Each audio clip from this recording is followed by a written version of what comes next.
तो फ्रेंड्स, स्वागत है आपके अपनी class 10th-12th only YouTube channel पर। तो आज हम बात करने वाले हैं उत्तर वैदिक काल के बारे में। ठीक है, अगर आप इस चैनल पर नए हो तो चैनल को ज़रूर सब्सक्राइब कर लो, बेल आइकन को ऑन कर दो, जिससे कि मैं कोई सा भी नया वीडियो अपलोड करूं तो तुरंत आप तक वो वीडियो पहुंच जाए। तो चलो स्टार्ट करते हैं उत्तर वैदिक काल के बारे में।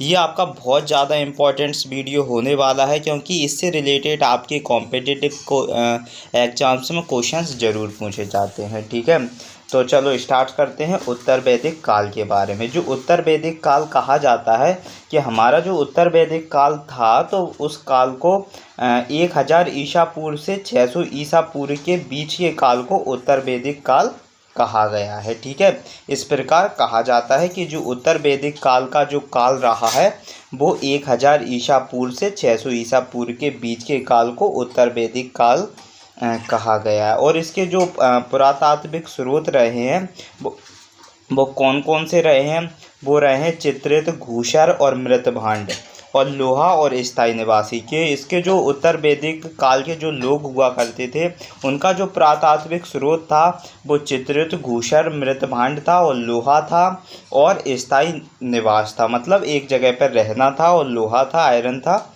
इसका भी यूजेस करने लगे थे। पुरातात्विक स्रोत थे उनके। ठीक है, अब बात करेंगे साहित्यिक स्रोत के बारे में। इनके जो साहित्यिक स्रोत थे उत्तर वैदिक काल के लोगों के, वो सामवेद था, यजुर्वेद था, अथर्ववेद था, आरण्यक था और उपनिषद था। ये इनके साहित्यिक स्रोत थे। क्या थे?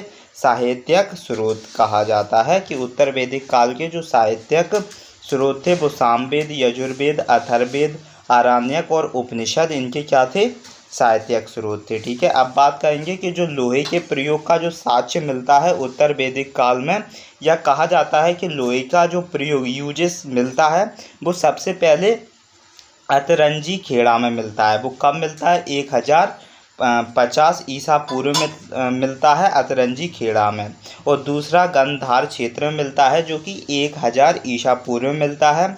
और तीसरे की हम बात करें तो ये गंगा यमुना दोहाब में 800 ईसा पूर्व में मिलता है। जो लोहे के प्रयोग का साक्ष्य मिला है, लोहे के प्रयोग का जो साक्ष्य मिला है वो अतरंजी खेड़ा में 1050 ईसा पूर्व में मिला है, और गंधार में 1000 ईसा पूर्व में मिला है, और गंगा यमुना दोहाब में 800 ईसा पूर्व में लोहे के प्रयोग का साक्ष्य मिला है। ये कब? उत्तर वैदिक काल में कहा जाता है। ठीक है, अब बात कर लेंगे इसके जो 4 पुरातात्विक स्थलों की जो खुदाई हुई थी उत्तर वैदिक काल में, वो कौन कौन से हैं?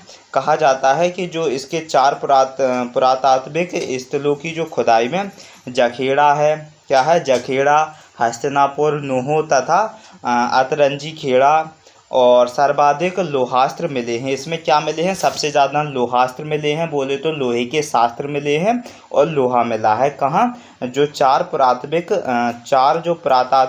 स्थलों की जो खुदाई में, वो कौन कौन से हैं? जखेड़ा है, हस्तिनापुर और नूह तथा अतरंजी खेड़ा। ये 4 थे जो कि 4 पुरातात्विक स्थलों की खुदाई में। और यहाँ पर सबसे ज़्यादा क्या मिला है? लोहा अस्त्र मिला है। बोले तो लोहे के जो अस्त्र होते हैं वो मिले हैं। ठीक है, और कहा जाता है जो 700 ईसा पूर्व के लगभग लोहे का प्रसार उत्तर प्रदेश तथा विदर्भ में हुआ था। और कहा जाता है कि जो 700 ईसा पूर्व के लगभग, क्या कब? 700 ईसा पूर्व के लगभग में जो लोहे का जो प्रसार रहा है वो उत्तर प्रदेश में और विदर्भ में हुआ है। प्रसार बोले तो इसका यूजेस या इसको देखे जाने वाले जो यूजेस प्रसार में आता है, जो कोई पब्लिशेस होता है उसे हम प्रसार कहते हैं। तो जो लोहे का प्रसार रहा है वो 700 ईसा पूर्व से 700 ईसा पूर्व के लगभग में लोहे का प्रसार उत्तर प्रदेश और विदर्भ में हुआ है। और कहा जाता है कि जो उत्तर वैदिक ग्रंथ में, किसमें? उत्तर वैदिक ग्रंथ में लोहे को श्याम और आयस, लोहे को क्या? श्याम आयस और कृष्ण आयस कहा जाता है। लोहे को क्या कहा जाता है? श्याम आयस और कृष्ण आयस कहा जाता है। ये कब कहा जाता है? उत्तर वैदिक ग्रंथ में कहा जाता है। किस में कहा जाता है? उत्तर वैदिक ग्रंथ में लोहे को क्या कहा जाता है? उत्तर वैदिक ग्रंथ में श्याम आयस और कृष्णायस कहा जाता है। ठीक है, और कहा जाता है कि प्रारंभ में उनकी जो राजधानी क्या थी, असंदनी बात थी। जो प्रारंभ में कहा जाता है उत्तर वैदिक काल में जो के काल के जो लोगों की जो राजधानी थी वो प्रारंभ में उनकी राजधानी क्या थी, असंदनी बात थी। और कालांतर में जो काल हैं, कालांतर में हस्तिनापुर उनकी राजधानी हुई। और जो कालांतर में कौन सी राजधानी हुई, हस्तिनापुर उनकी राजधानी हुई। प्रारंभ में उनकी राजधानी कौन सी, असंदनी बात थी। और जो कालांतर में हस्तिनापुर उनकी राजधानी हुई, किनकी, जो उत्तर वैदिक काल के लोगों की मानी जाती है। और कहा जाता है कि जो महत्वपूर्ण राजा हुए थे वो बाल्हिक प्रतिपय थे, और राजा परीक्षित थे, और जन्मेजय थे। तो ये 3 राजाओं का उल्लेख कहा जाता है, ये महत्वपूर्ण इम्पोर्टेंट राजा हुआ करते थे। ठीक है, और ये आपसे पूछ लिया जाता है, ये बहुत इम्पोर्टेंट्स है कि प्रारंभ में जो उनकी राजधानी थी उत्तर वैदिक काल के जो लोगों की प्रारंभ में राजधानी असंदनी बात थी, और कालांतर में हस्तिनापुर उनकी राजधानी हुई।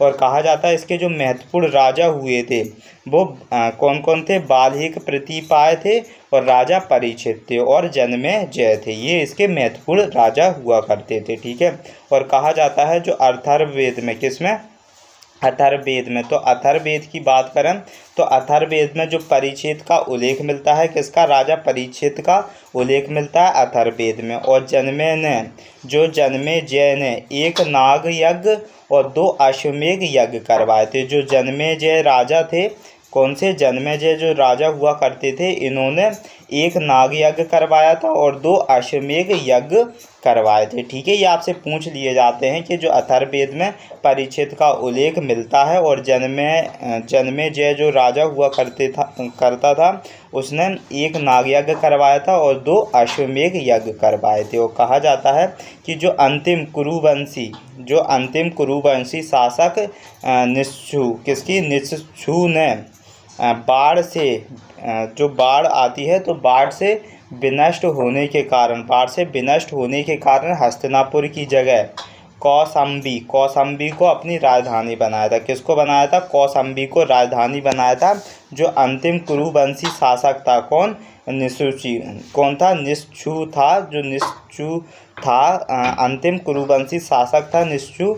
तो इसने बाढ़ से जो विनष्ट होने के कारण हस्तिनापुर की जगह किसको, कौशाम्बी को अपनी राजधानी बनाया था। किसने, अंतिम कुरुवंशी शासक निस्छु ने। किसने, निस्छु ने। ठीक है, ये आपसे पूछ लिया जाता है। और कहा जाता है जो महाभारत और कुरुकुल का जो गृह युद्ध वो 950 ईसा पूर्व में हुआ था। जो महाभारत और कुरुकुल का जो गृह युद्ध हुआ था वो 950 ईसा पूर्व में हुआ था। और इस काल में कबीलों ने जनपद रूप ग्रहण किया था। और इस काल में ही जो कबीले हुआ करते थे उन्होंने जनपद रूप ग्रहण किया था। ये आपसे पूछ लिया जाता है इसी काल में। ठीक है, और कहा जाता है जैसे भारत एवं पुरु ने मिलकर कुरु जनपद की स्थापना की। किसने, भरत एवं पुरु ने। किसने, भरत एवं पुरु ने मिलकर कुरु जनपद की स्थापना की।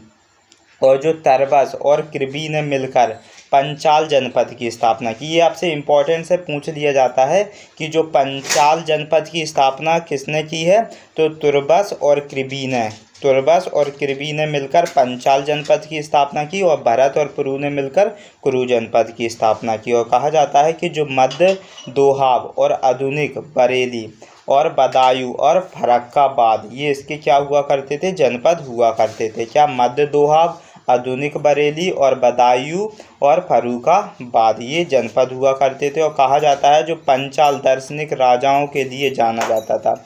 जो पंचाल हुआ करता था तो पंचाल एक दार्शनिक राजाओं के लिए जाना जाता था। और इसमें महत्वपूर्ण शासक कौन था, प्रभान्य जवाली था। कौन था, प्रभान्य जवाली इसका महत्वपूर्ण शासक हुआ करता था। कौन, प्रभान जवाली महत्वपूर्ण शासक था। और जो अरुणी एवं श्वेत केतु कहा जाता है, अरुणी एवं श्वेत केतु इसी क्षेत्र से समृद्ध थे। किससे समृद्ध थे, अरुणी और श्वेत केतु इसी क्षेत्र से क्या थे, समृद्ध थे। ठीक है, और कहा जाता है गंगा यमुना दोआब से आर्यों का विस्तार सरयू नदी तक हुआ था। जो गंगा यमुना दोआब से जो आर्यों का विस्तार बताया जाता है वो सरयू नदी से सरयू नदी तक हुआ था, जिसके किनारे कौशल राज्य स्थित था। जिसके किनारे कौन सा राज्य स्थल था?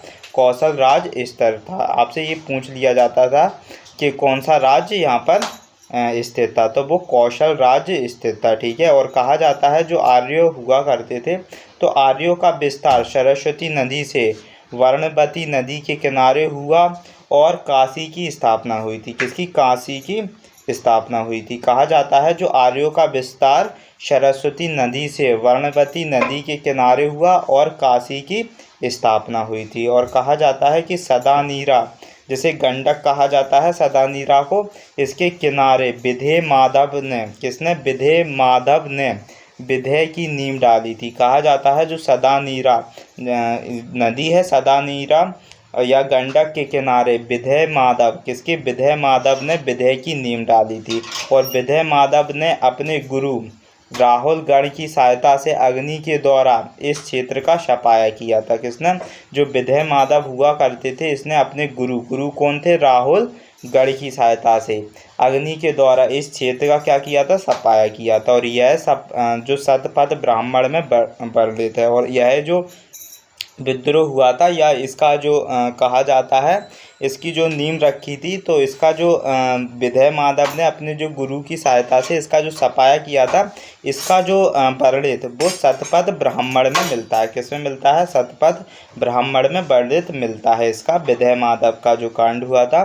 तो इसका जो कहा जाता है, इसका शतपथ ब्राह्मण में वर्णित है। और कहा जाता है कि जो शतपथ ब्राह्मण में महाजनी प्रथा का पहली बार जिक्र हुआ था। किसका? महाजनी प्रथा का पहली बार जिक्र हुआ था। तथा सूदखोर की, कहा जाता है सूदखोर को कुशीदिन कहा जाता है। और कहा जाता है जो सूदखोर होता है इसे कुशीदिन कहा जाता है। तो कहा जाता है जो शतपथ ब्राह्मण में महाजनी प्रथा का पहली बार जिक्र हुआ था। किसका? महाजनी प्रथा का पहली बार जिक्र हुआ था। और तथा सूदखोर कहा जाता, सूदखोर को क्या कहा गया था? कुशीदिन कहा गया था। सूदखोर को कुशीदिन कहा गया था। ठीक है। और ये आपसे पूछ लिए जाते हैं, ये बहुत इम्पोर्टेंट है कि जो सदानीरा जैसे गंडक के किनारे विधेय माधव ने विधेय की नींव डाली थी। और विधेय का जो जिक्र है वो किसमें मिलता है? शतपथ ब्राह्मण में वर्णित है। और विधेय माधव ने अपने गुरु राहुल गढ़ की सहायता से अग्नि के द्वारा इस क्षेत्र का सफाया किया था। ठीक है।